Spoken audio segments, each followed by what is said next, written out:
Plastics. We love them. We hate them. To describe a person as plastic is to call them fake or phony. Yet many of our society's most revered celebrities are as fake as it gets.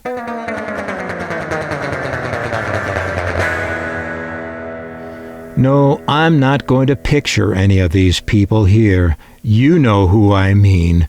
We're not here to look at people at their worst. We're here today to look at plastics at their best. I'm talking about plastics that are transparent and have been underpainted. This technique, also known as reverse painting, first caught my eye on some transistor radios which I'd begun to collect in the 1980s and which were made in the 1950s and 60s.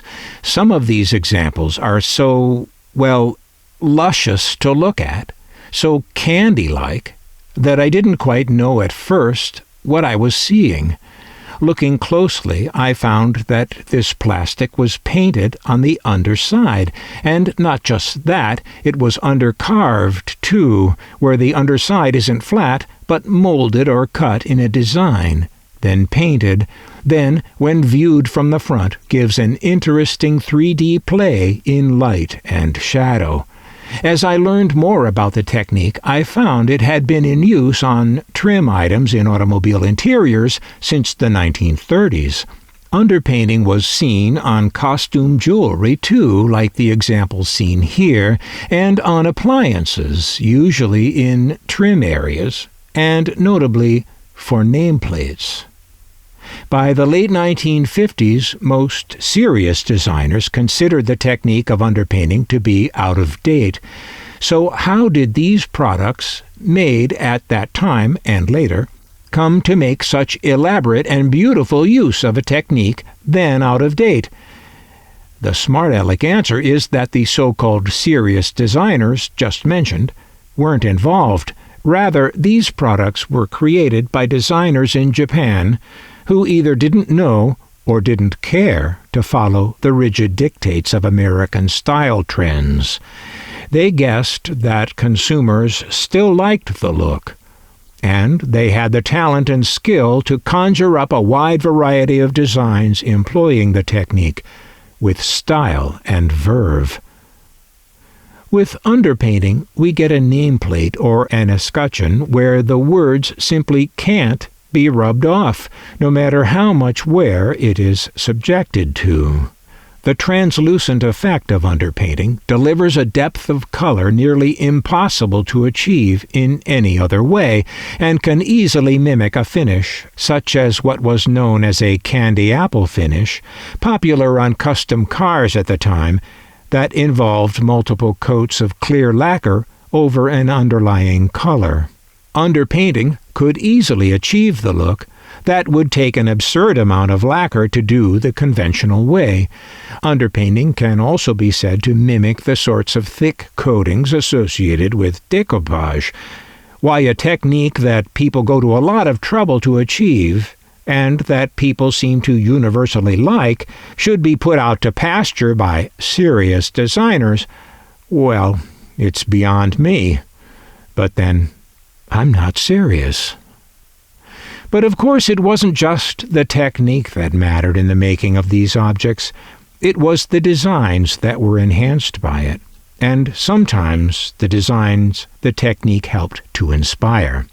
As artists know, there is a chicken and egg relationship between design on the one hand and material and technique on the other. This relationship is fluid, and any attempt to pin it down leads to stalemate.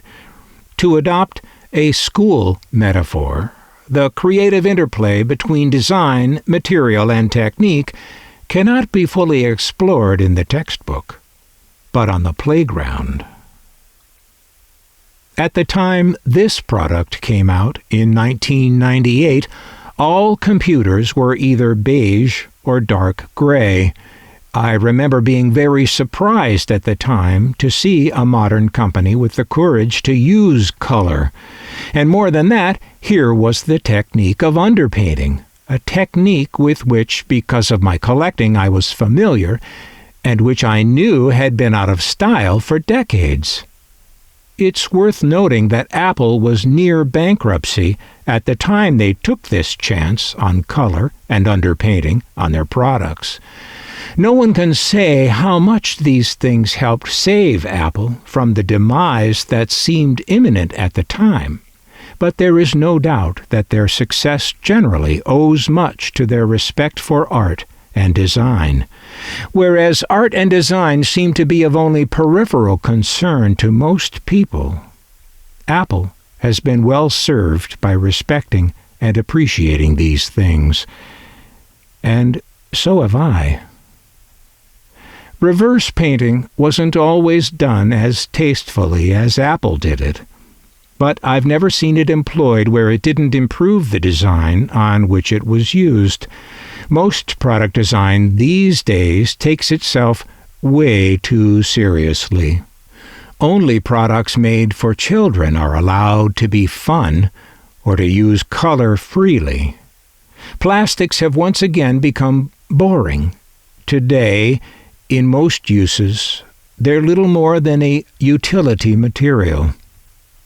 In the movie The Graduate, which appeared in 1967 based on a 1963 novel, one particular word of advice is given to the graduate about what he should do with his future, what sort of career he should pursue.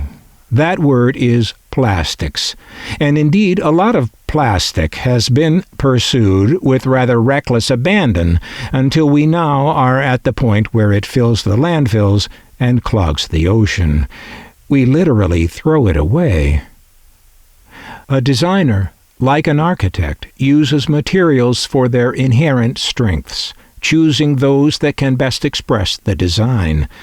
On the other hand, a manufacturer or a builder uses materials that are there in much the same way a hut is built of indigenous adobe or grass and mud and is said to have been built, not designed.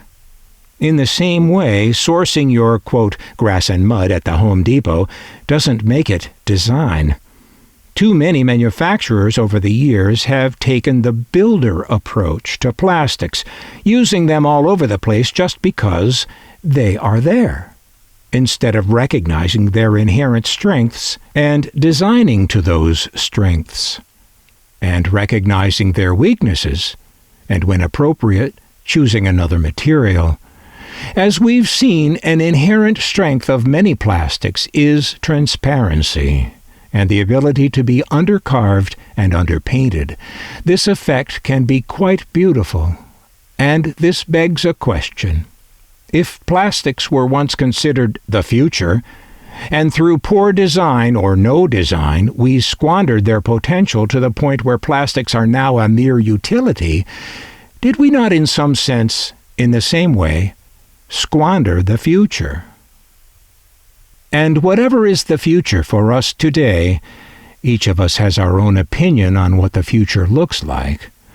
Whatever that vision is, are we going to apply thoughtful design along the way toward a better world? Or, as we've done with plastics, just exploit and squander the one we've got?